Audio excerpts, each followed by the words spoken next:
Hello, I'm Kamla. Today we bring you a trailer from a documentary called General Magic, which traces the birth, the rise and fall of an iconic Silicon Valley company that you've never heard of. The company was called General Magic and was spun off from Apple in 1990. Their goal was to create a personal communicator, a pocket crystal, much like your mobile phone that you carry with you today. They created the company, they created the product, they brought it to market, but it didn't find traction, and eventually they had to shut down the company. But what they created stayed with the members of the team who went on to work with other companies. Hertzfeld, who was a young engineer at General Magic, went on to work with Apple's iPod and iPhone team. Here's a clip from the film General Magic, and then our interview with the members of the company, General Magic. In 1990, there was no digital telecommunications industry. It did not exist. There were no digital cell phones. There was no World Wide Web. We're going to create what comes after the personal computer. It was a telephone. It was essentially going to be a smartphone with a lot of intelligence in it. When we were talking about reinventing telephony, we meant it. We're trying to make something that people love. We need it to be like your watch, your glasses, your wallet. We decided to make everything. That meant we were custom building every piece. It's insane. How small will it finally be, do you think? Someday, Dick Tracy wristwatch. This was the beginning of what became, I think, the most important company that came out of Silicon Valley that nobody's ever heard of. It was this aura of secrecy. You know, it had Apple's fairy dust sprinkled on it. We had no idea what it was, but by the rumors, it seemed just captivating.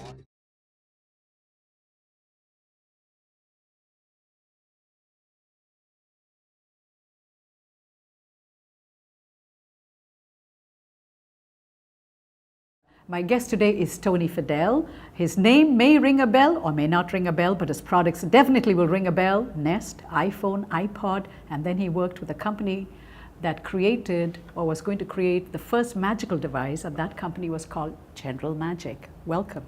Thank you. Thank you very much, Kamala. So you ditched us and went away to France. Hardly ditched. But yes, we now live in France. Why France? Why not? Pourquoi pas? No, seriously. Language barrier. Well, it's a great way to learn, right? No, frankly, it was all about, I created the Nest business plan in Paris. I thought it was in Tahoe. You came back to Tahoe and tinkered. There was some stuff. I was actually designing the place in Tahoe at the same time we were living in Paris.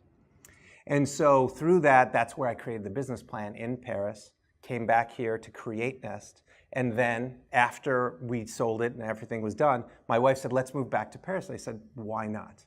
And because life is large, the world is large. There's so many things you can get inspired by. And so after 26 years in Silicon Valley, you're like, okay, I've done a lot. Let's go out and get more inspiration, find out what other problems there are to solve, other researchers, other great technology, and let's go and see if we can make companies out of those things that we can find. Because Silicon Valley, unlike maybe years past, is not the owner of all intellectual property in terms of technology any longer. Okay, so the idea for Nest came from what I understand from the stories that I've read is when you left the valley, you and your family traveled. That's correct. And then you lived in different places. And I think one of the things that you noticed was how things were not standardized and thermostats. Thermostats basically in each of the homes that we lived in, as well as the home that we were designing in Lake Tahoe at the time, all of the different control systems, whether light switches or heating and cooling, thermostats, landscaping, all of the security, all of those things seem so arcane after you had an iPhone in your hand. You're like, these things cost more or the same amount as a smartphone. Why can't they be as smart? Why can't they be as easy to use? Or why can't they be cheaper? So through that, I went through and looked at all the different subsystems in the home and then created Nest, first with a thermostat, and then all the other things you see Nest being shipping today.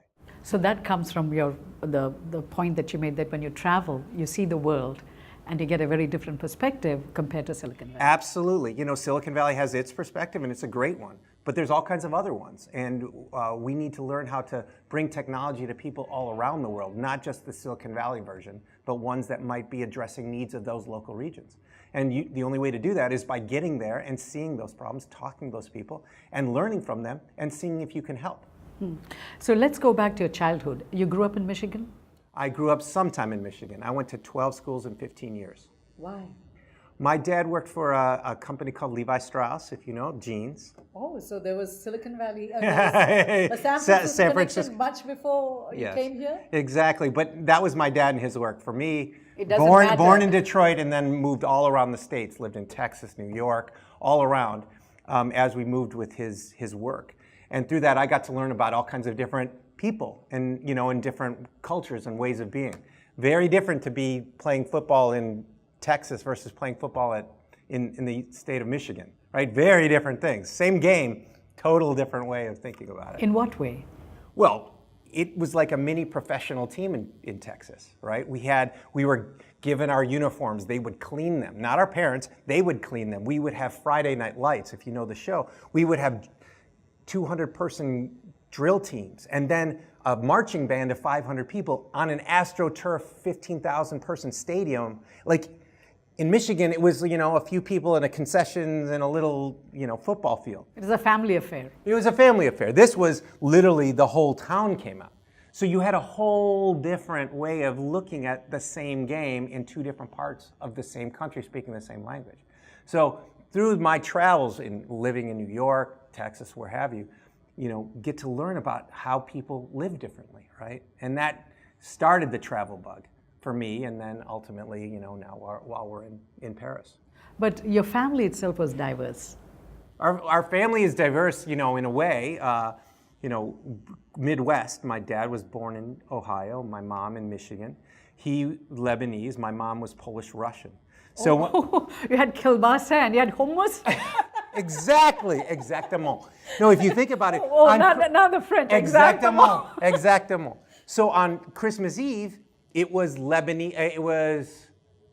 Lebanese Christmas. So what we would have was, hummus, tabbouleh, fattoush, you name it. Baklava. And then baklava. And then the next day was Polish-Russian, which was kielbasa, gołąbki, all the different things, and it was very, very different flavors. And that's how I grew up, and I thought that was just normal.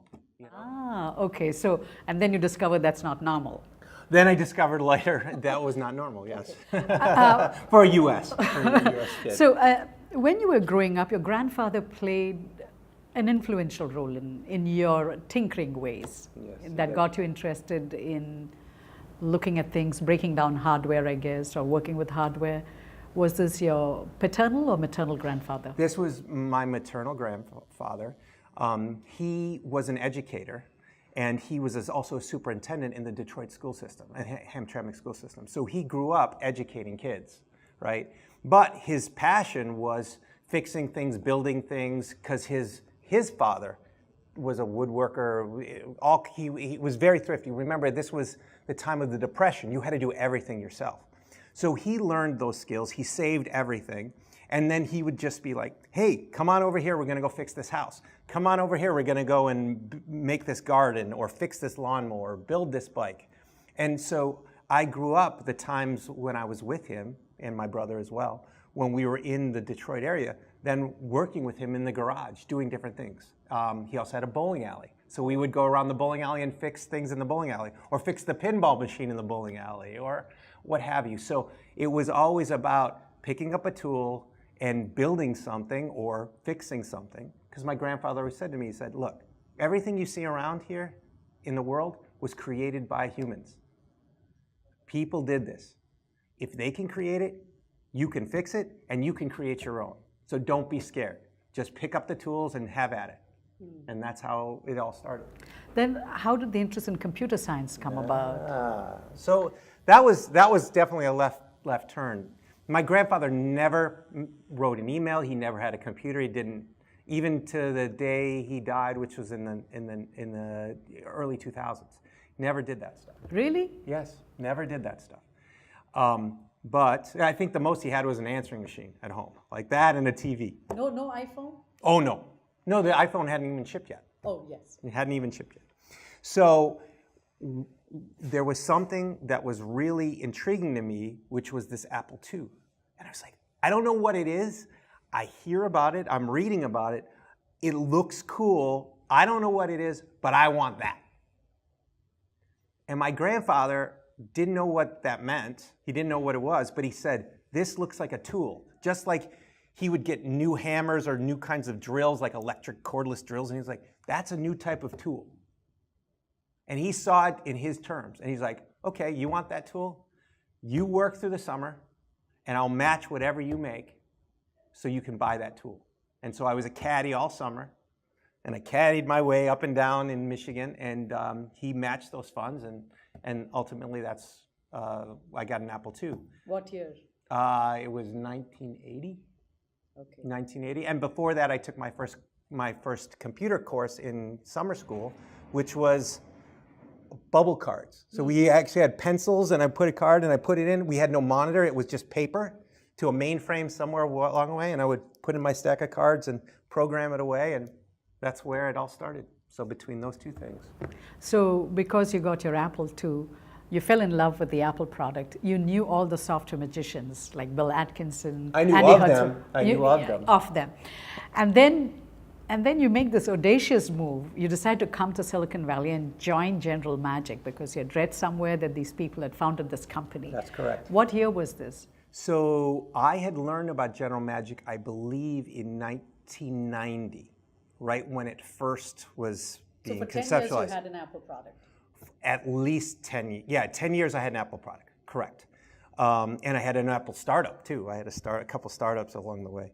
And when I heard about it, I read about it in Mac Week, and then would read every week Mac Week and Macworld and all the, because there was no internet back then, right? So I had to read everything. I had to get all of these subscriptions, and any little piece that I could read about Apple or the Mac team or anything, I would devour. And you had Usenet?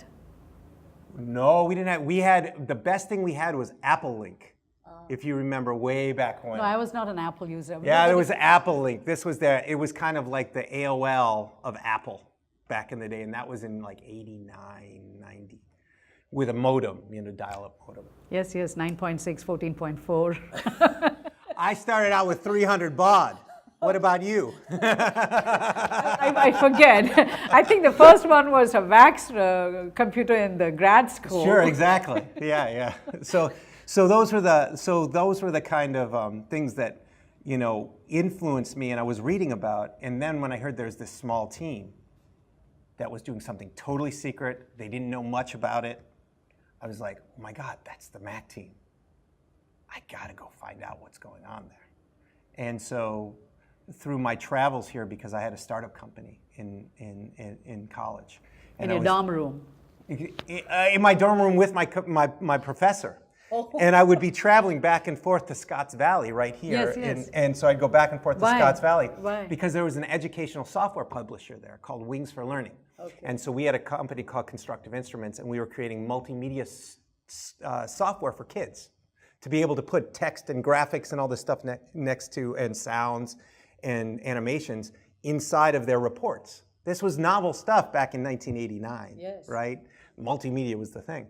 So we had created a piece of software, and they were selling it. And so I'd go back and forth to do business dealings with them. And so that's when I got to discover the magic of Silicon Valley. And that's when one morning I went to the doorstep of General Magic and knocked on them at 8:30 in the morning. Where were they located?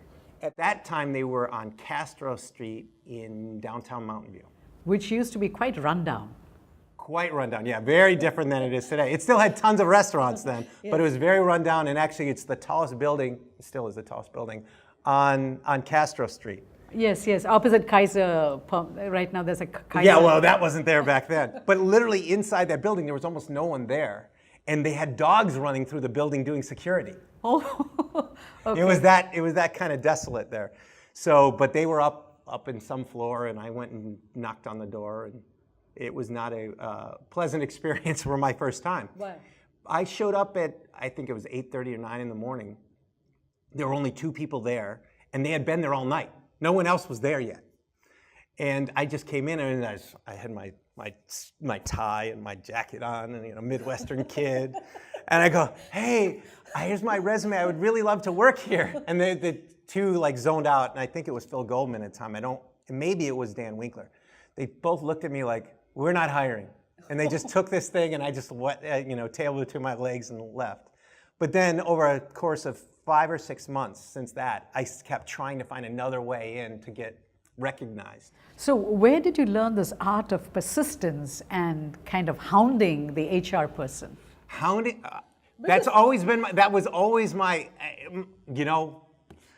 from a kid you hound your parents. Right. You say. But then you see the boundaries, and then okay, she's not my mom, he's not my dad, so I'm going to pull back. So I'm wondering. Yeah, but it was so, I was still a kid, and I wasn't desperate in a bad way. I was desperate in a good way. The best way possible. Like, you guys don't understand. I love what you do. I'll take any job. Just put me inside this company. I want to learn from you. I'm going to do whatever. Just trust me. I'll do a great job. Look, I started these 2 companies before. I can show you my work. I'm a real honest-to-God engineer. Not like you, but, so it was that kind of thing. Would you pay it back if a kid came to you today and begged you in that way? Would you give them a chance? Absolutely, and we do that now. We have interns at our company, Future Shape now. I always look and I make sure that it's done in the proper way. You have to see the passion in the people. Then you also have to see what they've done. So it wasn't just passionate, but it was like, I had 3 startups already. I had done chip design, software design. They're like, this kid just wants to work here. He's got all the right credentials. Go find him some corner to put him in. He's going to cost us nothing. Is that what happened? That's basically what happened. I was the lowest on the totem pole. So once you got in there, what was it like for you to see Andy Hertzfeld and Bill Atkinson? I was shaking. I was totally shaking for the first time, and then over a course of months and, months, then it all settled down, and I was just like, oh, we're just hanging out. But back then, I'm in the Valley of Gods, right? Okay, and they're all very mellow folks. We're all a little mellower now. No, what I meant is when you look at somebody like Andy Hertzfeld, he's so laid back. Yes. So how did you work with him then? I'm just wondering, because you are a very intense person from what I can see, and you want to get things done. You're right. So and General Magic, they had a great product, everything was great, they were very methodical, but it looks like they didn't execute on time. Right. How did that sit with you? Well, I didn't know any better until after 3 years went by, and I'm like, what's going on here? So I'm following the lead, right? I'm a kid. I'm with my heroes know everything. I'm just gonna follow the lead, and I'm gonna do what I can and keep my head down and do the best work I can possibly deliver. And then about 2.5, 3 years, you're just kind of going, something ain't right here. I keep hearing all the same Because things. you had already worked in 2 startups, so you know business. I knew some. What I'm saying is you were not green, you're not fresh from school. That's all I meant. That's correct. But what I really learned about, which I didn't know about previous to General Magic, was I learned about what marketing was, and I learned more about what sales was. More so than what I was doing previously, because they were sales and marketing agents that what I was working with. These people really understood, and they were starting to ask real basic questions, like, who's this for? How much is it going to cost? When are we going to ship? Do we really need this extra feature? And I'm like, man, they're making a lot of sense. So I started hanging out with a lot of the marketing people and the product people, asking them lots of questions. Why are we putting this feature in? Why are we doing this? So I got an incredible training by them, as well as the engineering side and the design side. And so that's when I was able to start really forming my opinions and be able to, now interject probably 3 years in, going, something's not right, people. We need to fix this. And I thought I had earned it at that point, to rise up. What was it like when General Magic filed for bankruptcy and kind of, the company disappeared? This was supposed to be the most iconic company. Well, when it finally filed for bankruptcy, that was 10 years after it started. So it took a long time to get to that point. When did you leave? I left about 6-8 months after our first shipment with Sony. And I had left to go to start a new startup inside of a company. And so at that point, it was a real tough time, right? Because you put in, I was very impressionable. I put all of my life into it. And I had to find some new way to be grounded and to really take from that experience and learn and capitalize on it. Because I thought all of that stuff was failure. At the time, the business was a failure. A lot of the things we tried to do were failures, but the learning and understanding, targeting a market, understanding who your customer is, understanding what the feature sets are, how to get it done in time, how to market it properly. All of those things were very formative for not just me, but for many of the individuals around my age at General Magic to go on to create what we were able to create subsequently in our careers. So you got the roadmap of how an idea takes shape, gives birth, and then is shipped to the customer. We through a negative process. Right, right. Through a negative process. So we say, we don't want to repeat that.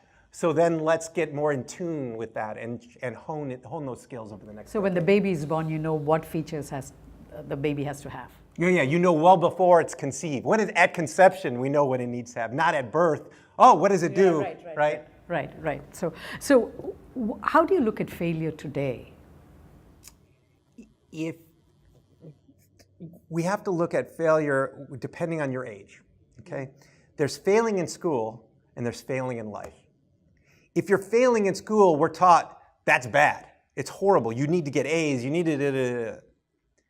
In life, if you're not failing, you're not growing because you're not pushing yourself. So you have to understand that failure is necessary for evolution to happen. And if you're not evolving, someone else is evolving faster than you. So you have to be pushing yourself, pushing the edges at all times to evolve rapidly, to learn. So we can't be in that same idea of school where we're testing, and we can't fail. We have to keep pushing, because if you're not pushing and you don't feel the butterflies in your stomach, you're either not pushing hard enough, or you're not taking big enough risks, or you're not paying attention. Because something's going to happen. You're not being paranoid enough to say, to make it a success, this is what I need to do. So you look at it very differently. Very differently. You need to always be pushing and get right on that edge of failure, and sometimes you will fail, but then quickly pick yourself up, make the adjustments, and keep going. Who do you turn to when you have a moment of failure? Who do you turn to? Who do I turn to? I turn to my mentors, my past and previous mentors who, when they've been there, when it seemed like it was the end of everything, that they were able to pick themselves up. Not that they always broke through every wall that was in front of them. Sometimes they figured out how to go around the wall, or just pick a whole new way of thinking and go to a different direction. So it's always about cautious optimism, to be able to go and make another big leap and sink yourself emotionally, passionately into the next thing, but also understand along the way you have to be pushing, but understanding how to mitigate your risks, to be able to take on a really big project and make sure you're successful. Break it down step by step by step, risk mitigate, but keep pushing and do something that other people aren't doing. And that's what you're doing in France. That's what we're doing worldwide, but yes, absolutely in France. For myself, for our family, to help us grow, right? It's an amazing thing to learn a language at my advanced age, and to watch your brain, work. Rewire. Totally rewire, and one day you all of a sudden go blah, blah, and you're like, what? I just said that? I didn't even think about it.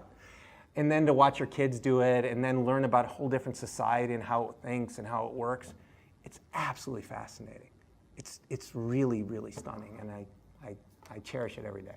My final question. You worked at General Magic, which was going to produce this gadget. And then you ended up actually working in Apple, producing iPod and this. So when you look at, when you were traveling and you see people with this gadget, what goes through your mind?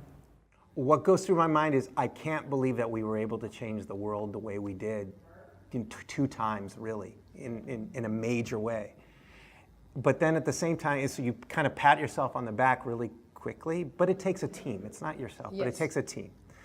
And a lot of people pushing. But at the same time, then when I see these everywhere, I also say, we also have to be very cognizant about when and where we use them and not let them take over our lives and our societies, because they're incredibly powerful tools. Yeah. And so we need to know when the right time and place to use them. Merci beaucoup. Merci. Merci. Thank you so much. We ran out of time. Otherwise, I had a lot more questions, but we ran out of time. Pas de problème. That's it. I only know merci beaucoup. If you missed any of our show, you can catch them on our website, kamlashow.com. Thank you for joining us. We'll be back again next week with another new conversation. Until then, goodbye.